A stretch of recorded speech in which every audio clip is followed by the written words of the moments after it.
Here is solution for question 11. The figure shows a regular hexagonal prism.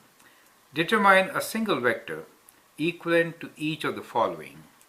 So we have a hexagon here, and these are the set of vectors: GB plus BK plus KE plus KC plus CG. Second set is minus LG plus, within brackets, BK minus BF minus DG minus DA.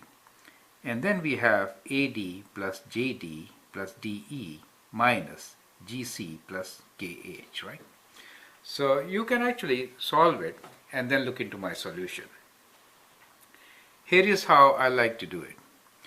The very first one here is GB, and then from B to K, K to E, E to C, and C to G gives us G to G, right? So we get from G to G. Now G to G is a zero vector. You started from one place and reached back at that point. So this is just a zero vector, right? So that's the first one. Now the next one is minus LG. So what we will do is we'll reverse it, and we can write this as GL, right? So think that these are all bold, so I'm not writing a line over them to show a vector, right? And we'll open these brackets. So we get plus BK, and minus, we'll reverse the order, we'll write F to B. So you get plus F to B, and let's open the bracket. So minus DG, again reverse the order, plus G to D, minus minus becomes plus, and we get D to A, right? Now as you can see here, some of them can be combined, right? For example, we have G to D and D to A, right? So this can be written as G to A. So we'll write G to A here. Now this is F to B and then B to K, right? So that means I can write this as F to K, correct? So I can write this as F to K. So that means this is equal to this, correct? So we are left with now three of these.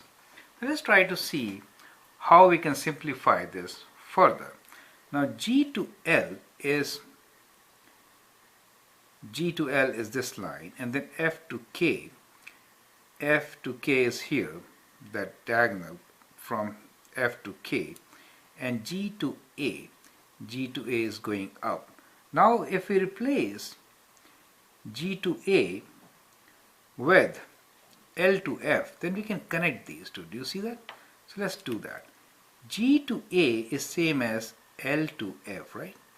So we'll replace this with L to F. And we have F to K here plus G to L, right? Now, G to L and L to F can be combined, correct? So we are combining G to L and then L to F, right? So we get G to F, correct? So we get G to F plus F to K. Now G to F and F to K will means G to K. So we finally land with G to K as equivalent of this geometric sequence, right? So this vector sequence can be written as G to K. Okay, then let's do the last one. Now here, let's see, J to D and D to E can be combined, right? So let's do that. So we have A to D plus J to E, and we'll change the sign, we'll write plus C to G, and we have plus K to H. And now what can we do? Now after this, we can have A to D. So A to D is from here to here, and then we have J to E.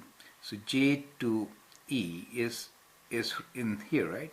So what we can do is we can write A to D as G to J. So let's do that. So we'll write G to J plus J to E plus C to G plus K to H. Now with this we can simplify these two